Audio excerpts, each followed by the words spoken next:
Hello everyone, this is Brother Benson Media. Today again we are in the Euro City known as Kisumu County, and we are going to discuss a topic here with my good friend, and before we dive into the main discussion, may I give him this opportunity to introduce himself to our viewers. My rural home is Kindu Bay, Kamsarosika, though I'm a resident here in Kisumu County. I've been here for several years, and it's a pleasure to meet you. We've been seeing each other on air, but today it is one-on-one.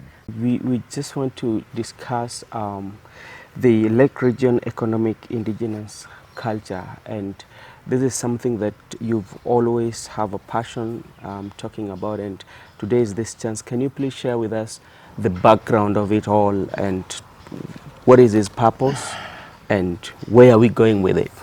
Sure. Thank you very much, Brother Benson. Firstly, allow me to send my condolences to the families that have been affected by the current floods. And I would like to thank our leaders that have come out strongly to help the flood victims. And on the other hand, you'll come to realize that these are some of the frustration that Kenyans are undergoing under the rogue leadership of the current so-called president, Honorable William Ruto. It shows that we have a government that lacks leadership. We cannot have a natural disaster and then the government comes out to also create its own artificial disaster. You have seen people being frustrated by the natural disaster in terms of destruction. You wake up, the government also sits down to come and destroy whatever property that they have. Instead of evacuating those who are affected, they sit down to now frustrate even further. So it shows how empty-headed this government is. They don't have a strategic plan on how to serve its people. Okay. Secondly, I'd like to discuss with you about the Lake Region economic indigenous culture. Yes. Why do we have to start thinking about that? Personally, I've been around for quite a long time, and I feel so much frustrated as a young man from the Luo nation. As you're aware, this country got its independence in 1963. Down the lane, almost 60 years. And whatever it is, the little that we've got is out of frustration. There's nothing that we've ever achieved from this government out of goodwill. And unfortunately or fortunately, everything you see in this country have been pioneered or pushed by our brilliant Luo giants in this country. From independence, you were aware what Jaramogi did, and we were also aware of the likes of Tom Mboya, the struggles they came in with the labor laws. And up to date, we mourn people like Dr. Mbai, who came up with devolution that has changed a lot politically and development-wise in the entire country. Not to forget our president, Raila Amolo Odinga. His struggle for the new change the second liberation of this country, we noticed that the breakdown of counties have improved the lives of the locals. I'd like that at some point our leaders sit down and think of a three-tier governance. We create a cluster that can have think tanks to promote more development within these regions. The counties appear to be a little bit small in terms of development. Sometimes there's need of joint arrangements within the counties, within the same region, so that they can have huge targets to develop those regions. Okay. And you're also aware the frustration that the counties have undergone in the name of devolution in this government. The kind of leadership that we've had is an old dog mentality kind of leadership, where they still believe in the national government. And if you see how the type of frustration that our people are undergoing, our leaders at the devolution, that is the Senate and the governor, if you look at the frustration they undergo, it is simply because we have a leadership that does not have the goodwill to implement devolution. Because I've always tried to understood how it works and compare it to some other countries whereby it was borrowed from. Does it mean that the majority of our leaders, especially both in the national government and even in the counties, they do not understand how the devolved government work or how it was brought to us? We did not investigate it. After the Second World War, you're aware that some countries decided to have after the Second World War, we had the Cold War. Yeah. And there are countries that decided to invest in Africa as a third world country. And this is basically because they have made Africa part and parcel of their economic hub in terms of minerals and whatever it is that they can siphon from Africa. If you look at what is happening in West Africa, South Africa, and currently in East Africa, there's that goodwill for African leaders to change the mentality of the colonial leadership, where they gain from Africa and we as Africans come out with nothing. So the leadership that we have in Kenya today is as a result of what used to be there in terms of national government, where everything goes to the national government and the rest benefit from trickling effect. You will remember that when we were organizing to change the constitution, Yeah.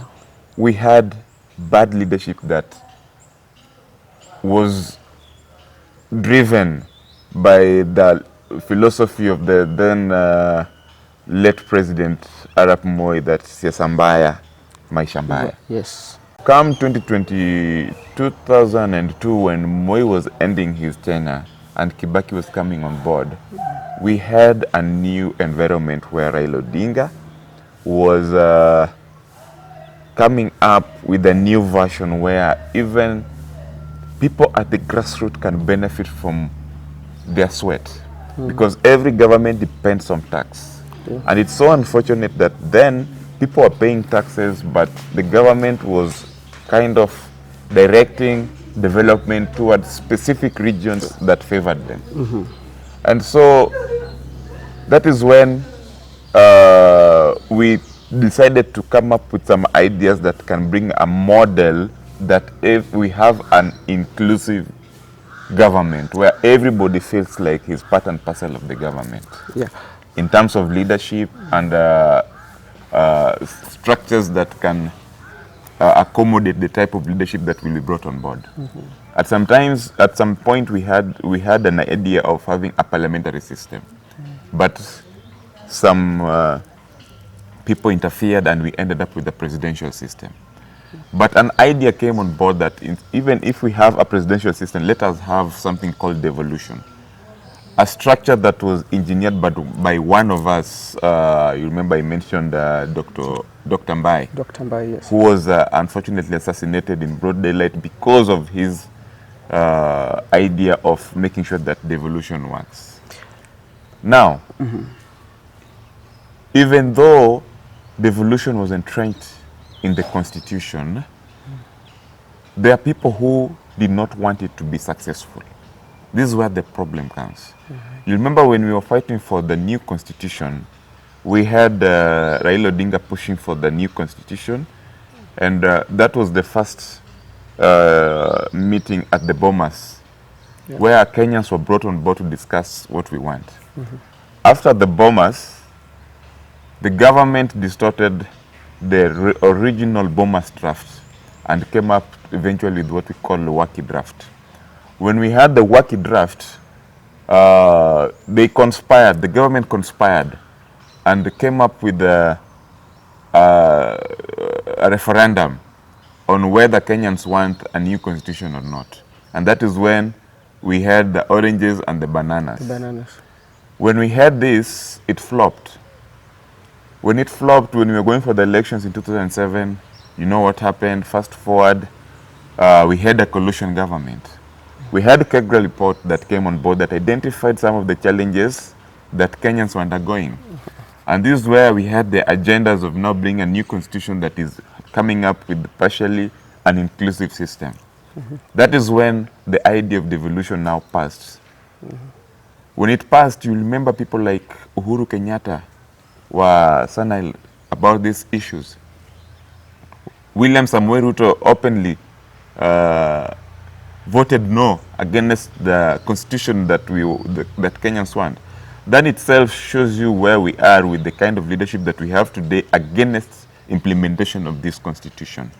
So we have leaders that are willing to implement devolution, but it happens that the governance of devolution is still semi-autonomous, that it still depends on the national government in order for it to be successful.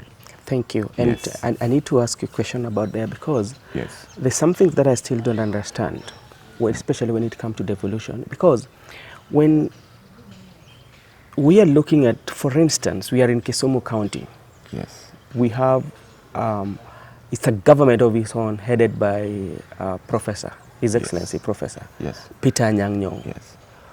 They have their parliament, or they have their legislative wing, that is the county assembly, whereby they should legislate laws that govern Kisumu as a county. And this is a place whereby they can legislate on how Kisumu as a county can collect their revenue.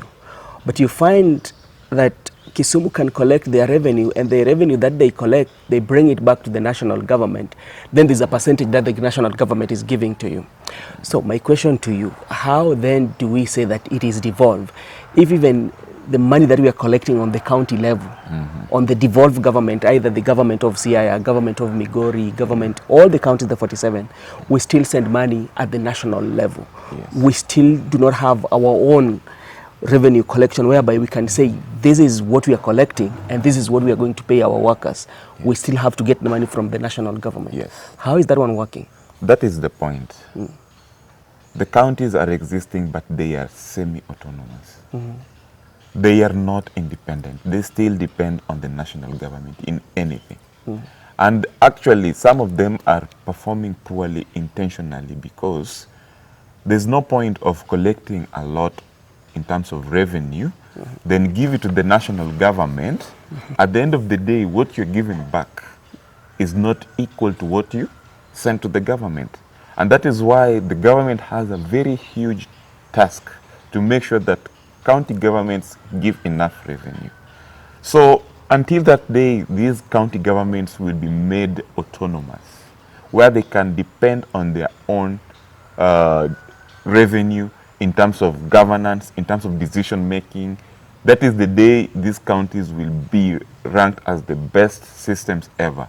So, and that is why at some point I'm thinking that there's need for us to have regional governance This regional governance is big enough to have ideas that can bring development. Because even if you look at how counties are divided, the counties are not having full capacity of pushing for huge investments that can develop some of the targets that can change the locals in terms of development. And you will also realize that some of these projects will need huge budgets in terms of infrastructure and industrialization. Yeah. So there is need for these counties to be given enough power to make decisions. For instance, a county still have to go to the national government if it needs to look for investors, and the government has to either approve yes or not. You see what the problem is? And in order for this government to approve, already automatically the assumption it's like the government is already a broker, because the investor shall not come on board without the national government benefiting. Where is the problem? Because we have legislation, we have the legislatures, the people who represent us in either the parliament or in the county assembly. Because these are the issues that have been raised. We are not raising them for the very first time. Yeah. You know, these are the issues that we've raised. And our leaders who have been given the mandate to legislate on this, they know what is happening. Does it mean that they're taking advantage of it? Because you can also, even the little that is brought at the counties, some of them do not do actually what they're supposed to do, but it enriches the people that are in power. Yes. I still insist that the challenge that we are having is with the lack of goodwill from our leaders. In fact, when they campaign, they look like they are holier than thou. They promise Kenyans on the exact challenges that we undergo, even though some of them are, you can detect this is a big lie. But eventually when they get into power, they change their minds. What happens? You realize that the same aliens that I tell you are trying to control the leadership in Africa twist their arms in order to comply with their will. Somebody like William Ruto, when he was campaigning, he looked like an angel. And I remember sometimes back, somebody told me, just a rogue man, he looked like a madman. And I asked myself, why would this man say something like this? That even the devil was an angel. That is comparing Lucifer to where he came from. And when Ruto was campaigning, he looked like an angel to everybody. Eventually, people are now discovering that he's not the angel they were seeing. He's the devil again that people are seeing. We pushed this constitution. The evolution came with oversight, which is the Senate. The Senate, as we speak, the spirit of the constitution describes them as the upper house. So that they can be able to legislate on the good leadership at the county level, especially issues concerning the county level. The government in place undermines the authority of the Senate and still looks at the National Assembly as the upper house. These are some of the issues that are affecting devolution. Come to realize that sometimes the governors are trying to implement good leadership, but the government will politically try to twist the leadership of good leaders in order for them not to succeed or to be seen as performing leaders. So this is why we still have a challenge, and some of our leaders will still take advantage of that environment. Even if they are good leaders, they will slip and become bad because there is no measures put in place to make sure that the will of the people is implemented. So now, when now we come back to what we were discussing about the Lake Region economic and indigenous culture, and we've talked about, and also it marries with also with the devolution. Yes. How can the Lake region build that economic hub for themselves? Because we as the Lake region, we might say we have the county of Siaya, county of Kisumu, county of Homa Bay, and county of Migori. Yes. How can we build that economic hub for the counties that we have, so we have that economic power within us? Apart from our four governors, we equally have our member of parliament. Yes. Within the four counties. We have our members of county assembly. We have our senate. We have our women reps. All these leaders are think tanks that can sit down together and start thinking of a way forward in terms of the Lake region. We have suffered a lot of historical injustice simply because we have the ability of the know-how. And whenever we come up with ideas that can change this country, it is hijacked and some other people use it for their own benefit. And that is why at some point you need to sit down and consolidate your ideas as a region and find a way forward. I'm not in any way trying to undermine the national output that we have when we have our patron and party leader Raila Amolo Odinga as a national leader. That is equally important. But I am still insisting that irrespective of Raila fighting for the national interest, our four governors should be able to sit down and start seeing on what they can do in order to change the lives of the Luo nation within the Lake region. For instance, when you have like an overview of Siaya County, you would get the information from especially the residents of Siaya. They're saying what the Siaya government is doing. They feel like they're not getting those services. That is one. Come to Kisumu County. The Kisumu County, partly, when you are within the CBD, they would tell you that Kisumu County is working based on how clean the town is. But immediately you leave, go to places like Nyakach, the interior part of the Kisumu County, they will tell you, okay, we are getting the services, but we are not getting them fully. Come to Migori, come to Homa Bay, each and every county, they have those challenges, And does it mean that our leaders are not kind of like listening to what the people are saying? As much we might understand, like the money is not coming from the national government, but what is it that we want to do for our people? If you go to Homa Bay, Migori, Siaya, and Kisumu, they are a little bit dynamic in terms of the urban and rural setup.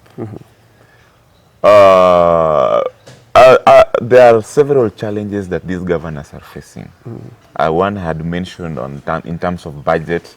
You will see how the national government is sometimes frustrating this county government in terms of funding their budget, delays in funds coming to the counties.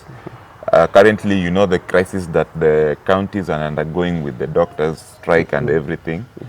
And sometimes you see how the government is frustrating the money, the funding that should be coming to the counties, using the National Assembly in terms of the national budget.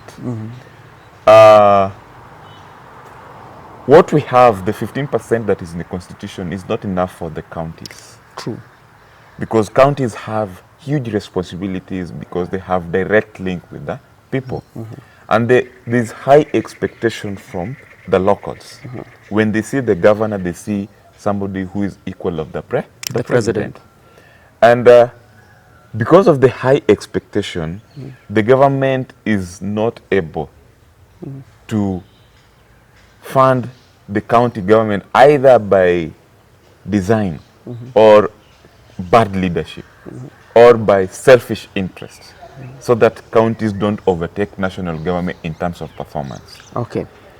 And this is why I would like to bring a different kind of thinking whereby there are certain ideas that can be clustered together that can at least ventilate the pressure that these leaders are having at individual level. Now let's come to political part of it. Yes. And the political part of it is, I'm looking at our counties, their government of their own, and which means, as we speak, the government of Kisumu, Siaya, Migori, and Homa Bay is ODM government in the counties. Like ODM as a party are the people who are ruling these counties, yeah? Yes. And at the same time, you find like we still have corruption in them.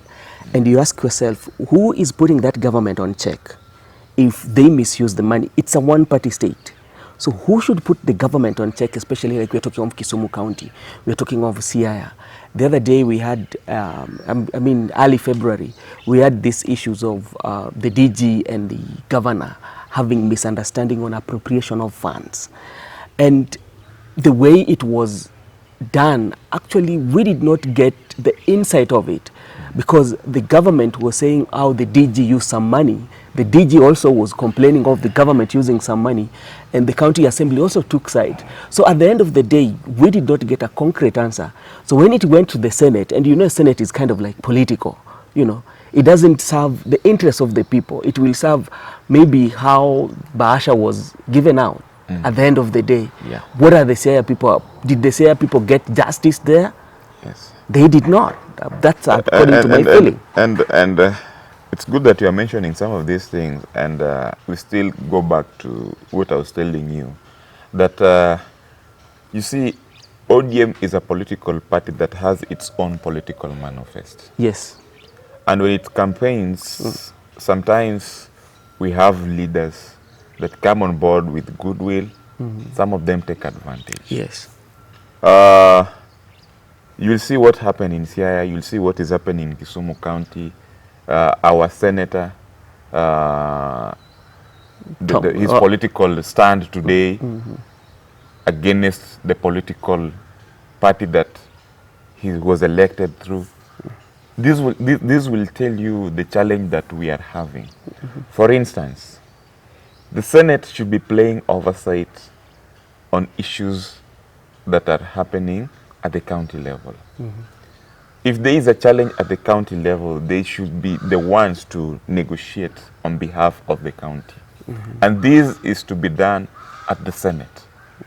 When you wake up one morning and you find that a Senate decides to go to State House to discuss development at State House, it automatically shows you that there's a conspiracy to undermine the counties, because they should be in Senate to legislate laws that can help counties. But when they decide to have another unconstitutional way of sorting out devolution, which is in State House, it shows that the Senate is losing direction. If you look at Siaya, the case of Orengo and Oduol, there's a conflict. This is taken to the Senate. When evidence is shown and those in the Senate decide to now align themselves politically, and they forget the role of oversight, the UDA affiliated Senate decides that this is their person, and they have sympathy on him, that he's being frustrated because he's sympathetic with the UDA government. They forget to focus on the real issues that are being highlighted. And a decision is made out of order. Yeah? So Orengo remains to be in isolation, because the deputy governor should be part and parcel of his administration. So these are, to me, they are designed frustration by national government to see that devolution does not succeed. Okay. And that is why it demands for a personal decision making within our governors. Okay. Because all the 4 governors within the lake region have, I'll call them like minds. And like I was saying, there are some things that can bring them together in terms of development. And firstly, when we talk about indigenous culture, agriculture is one of the issues that can be done within these 4 counties. I'm wondering why we still have to have milk from Rift Valley. Like we can't have dairy farming in Luo Nyanza. I'm still wondering why is it that we have black cotton soil that can produce cotton in Nyanza and there's nothing that is being done in terms of cotton. I still wonder why we have a lake that is one of the best lakes, freshwater lake, and we don't have a plant in Luo Nyanza that can process fish. These can be joint decisions. The Nyanza leadership can come and decide as governors and say we are now having our own plant in Luo Nyanza. I still wonder why we still have to bring maize. Like we can't farm maize in Nyanza. Talk about the environment. Why is it that we can't grow trees like we see trees in Rift Valley and commercialize or change the setup of environment in terms of the climate change in Luo Nyanza? There are so many things that we can bring up today that culturally were being done. A simple culture and tradition that was done by our ancestors. You know, when I was growing up, when I went home, before I reached home, each and every boma that I could pass would see me as a son. They could see me as one of them. I could be invited, eat before I even reach home. Nowadays, there's no even food at the rural areas. Yeah? What happened to our granaries? Each and every boma had a granary. Quality in Kijaluo dero. Dero. Each and every boma had dero. Nowadays, those are things that are not existing. And why? It is because we decided to inherit an alienated policy that have killed our culture and tradition. The urbanization that was brought on board. Everybody who left their rural homes to the urban setups so that they thought that is where but you come to realize that everything that is happening in the urban centers appears to be more of hallucination or a fantasy world. At the end of the day, you're growing old to realize that you have nothing. You are working, but you operate like a slave. It is complete slavery. The debts that this government have today in Kenya in terms of development in these urban centers tells you have nothing at all. So why can't we revert into our culture and tradition? Go back and look at where we spoiled everything. Let me, you spoke of something that is very important about us not having a plant. Because if you transverse all these our county, both of them are touching on Lake Victoria, all the 4 counties of the Onagi Nation. Yes. We have sugarcane, which we do best. And we have we have Sony Sugar, we have Moroni, Miwani, and Chemelil. We are doing best on that. When you come to Homa Bay, actually Homa Bay seems to be the one county with a lot of potential. And I would say, one, we have potatoes as Kabondo. They produce one of the best. If you look at the cost of the potatoes when you go abroad, especially, it's quite expensive. That is one. When you come to Siaya, we have deposits of gold. Go to home, Migori. There's somewhere in Migori where they produce a lot of mangoes. Very nice one. You know, we don't have even like a mango processing whereby we can make a mango juice. And these are things that, not these are our leaders, they are blindfolded, they are not saying these things. These are things that are there. When you go to those gold mines, you might find that they're the people who are mining those. You know, they mine them and give them peanuts, then with them they kind of like get rich. But the people who are surrounding those areas, the people who are mining there, they've been mining it for 20 years or more than 20 years, but there's nothing to show. Yes. That, why is it happening? Does it mean that our leaders are not seeing these things, or they've just decided to be like that? What is affecting us is the capitalization way of doing things. Yeah. Where somebody sits down and enrich himself at the expense of somebody else. And that is why poverty is a major challenge in Africa, Kenya, and at the local level. And all this potential that we have, no matter how hard we try, until that day that we shall have a leadership that has goodwill to change all this, that is the day that our lives will change. Yeah? Now, you will wonder, why is it that Safaricom is doing better and the president says that telecom has to be sold?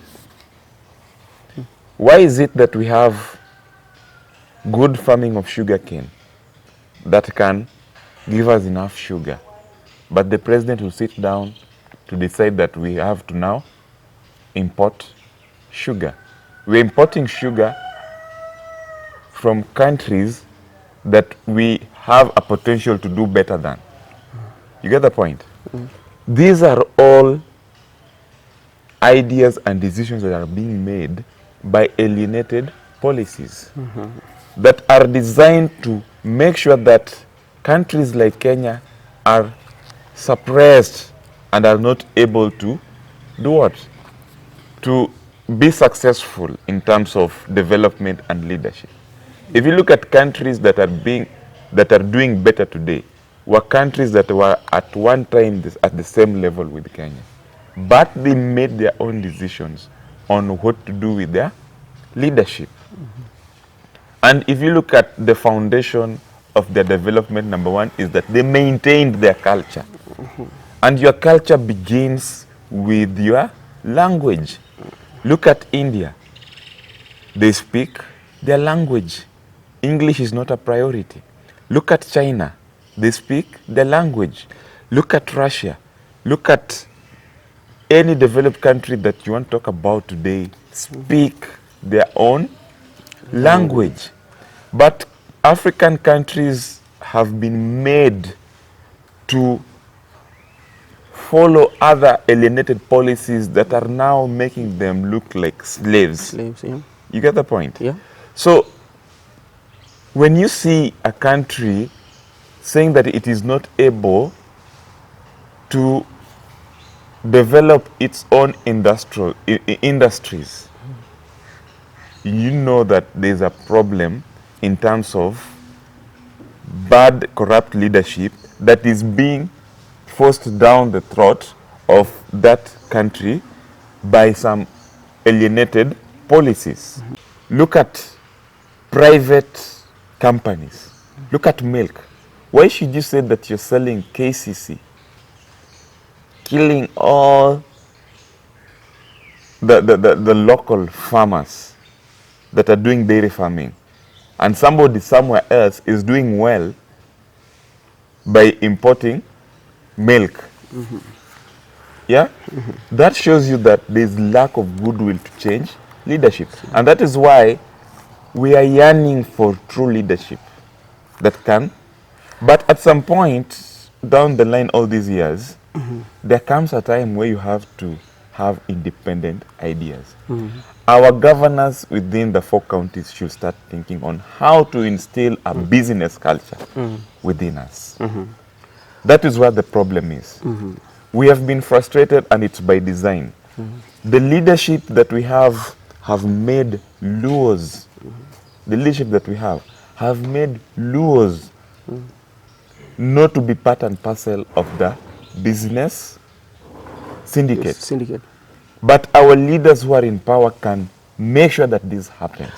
So let me just ask you, because we want to kind of like end by you giving me strategic plans on how we can build a business for Sure. yeah. And this is my question: how true is your leadership? Because, you know, when you look at the top in the Luo nation right now, somebody that we are seeing at the top is Raila, the Right Honorable Prime Minister Raila Odinga. You know, coming down up to the MCA. But when after coming from Raila coming down, or when you look at all this leader, how true is their true leadership? Leadership is in the people. Power belongs to the people. True. And the voice of the people is the voice of God. Yes. Whenever we are having an election, people come out to make that decision. The challenge we are having is that when we come out to make that decision, the decision we make is bungled, hijacked, and another decision from other quarters is implemented. All is not lost. All is not lost because we still have our grassroots leaders. We need to have a regional strategic office by the four governors, the RSO, a regional strategic or a regional statistical office within the four counties. This regional statistical office should come up with a strategic plan. Firstly, by doing a population census of the region, to come up with an output or a characteristic of the current status of the region. Then, the regional statistical office should have a tabulation plan that have a data that can be used by data users on what can change the Luo region. This will give us a starting point on how this region can change, with or without the government. Because some of these things can be done with or without government. For example, like I'm telling you, agriculture. That is the backbone of every developed country, agriculture. Let us go back and start Puro. Our lake here. We cannot run out of food if we start with agriculture. Because what makes us lame sometimes is because of the level of poverty. You know, where there is hunger, people don't think. And somebody somewhere else take advantage. Yeah? So, this regional statistical office should be put in place by the four governors so that we can have a population census that indicates the output and the characteristic of the current status that will henceforth give us a way forward as a Luo nation on what is to be done and what can change our lives. We need to know how many engineers do we have, how many, in terms of professions, yeah?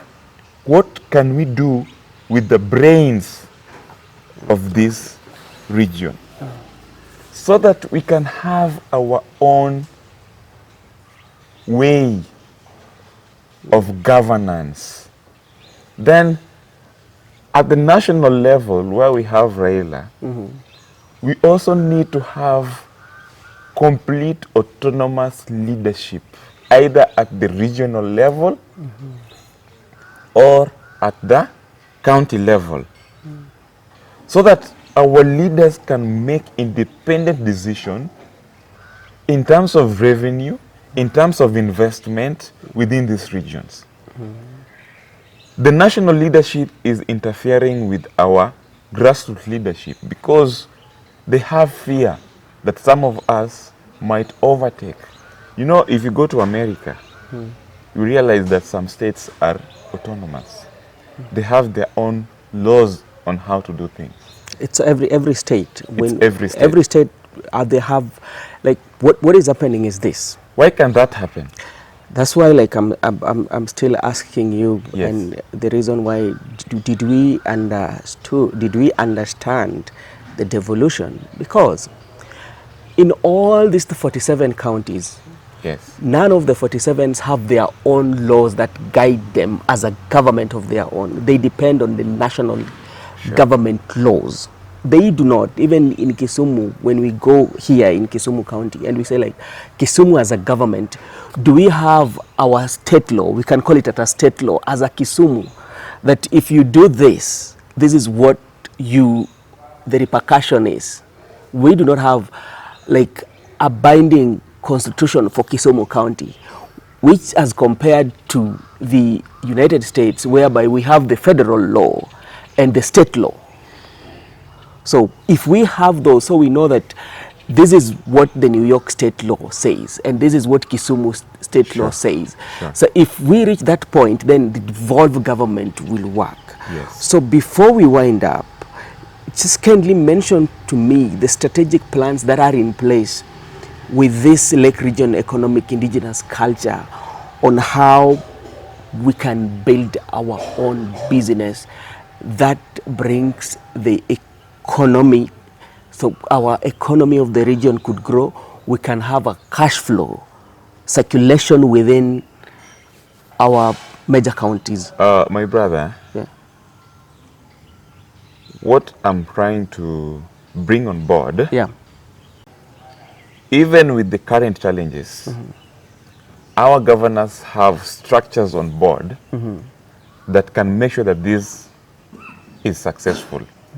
The only challenge that we have is the autonomous part of it, because they are semi-autonomous. They still have to report to the national government. Yes. But with the structure of the governor, women rep, senate, member of county assembly, down to the administrative part of it, where we have up to the village elders, Yes. we are able to do our own census. The governors should come out and take advantage of the structures that they have. They can use their ward administrators, they can use their village administrators and village elders to know who is in their county, to have a head count and complete information on who and what and the character of their county. That is number one. Number two, as governors, they are able to front plans, because I know my governor, Anyang' Nyong'o, is good at it. Strategic plan. Yes. He's done a lot when he was Minister for Planning. They can come up with strategic plans on how to promote some of these ideas, like I was talking agriculture. There's also industrialization. All of the counties have CECs in industrialization. They have agriculture. They have all these. They can sit together and decide, now we want to do this. Another thing is that after they push for agriculture, we need to have our own banking system. Why do we have to? If you look at all the banks within Kenya are owned by a single community, most of them. And if you look at the foundation of these banks, is out of farming. Farming, yes. If they improve on farming within our regions, then the next move will be, where do we take our Produce. produce? When we make money with our produce, then how do we start our microfinancing, banking systems, and the rest? We can do it. We don't have to seek for permission. We have our care, Odongiranda, who was coronated some few months down the line. Our care can bring us together as a Luo nation. And we make sure that we have to speak one language. Of course, the challenges we have of Wenyo, yeah, we call it Wenyo, where you have your home, but you still have some raw kids who goes to the next neighbor because maybe the scent coming from the neighbor is appetizing. Yeah. But that cannot stop us from speaking one language. When we are unified as a Luo nation, we can achieve a lot. I'm telling you, everything that is achieved in Kenya today began with a Luo person. We can take back our ideas and implement them within our region. Okay. Sure. Yes. Maybe you can just give your last remark to our viewers and what do you have for the Kisumu governor, I mean like the Onagi governors and what they should do for us, the Luo professionals, everybody, the comrades, you know, so that what is the way forward for Onagi? Yeah, you can just share with them. Our ancestors and grandfathers had a vision for the Luo people to thrive. And you'll remember we had what we call Luo Union. This Luo Union had a foundation on how we can thrive both politically and economically. And we have been frustrated for a very long time, but I'd like to share with them that there's no losing hope. We still have to focus and realize our dream. And this will be achieved only if we don't give up in the struggle. So, to our leaders who have had an opportunity to be elected at the top level, kindly don't betray the Luo leadership that is at its best. His Excellency Raila is trying his level best, but he needs you on board because he cannot make it on his own. And maybe these enemies are taking advantage that sometimes he looks like he's alone. So this should not be happening. There is the Luo power that must succeed in order for our future generation to see the light that is at the end of the tunnel. Thank you very much.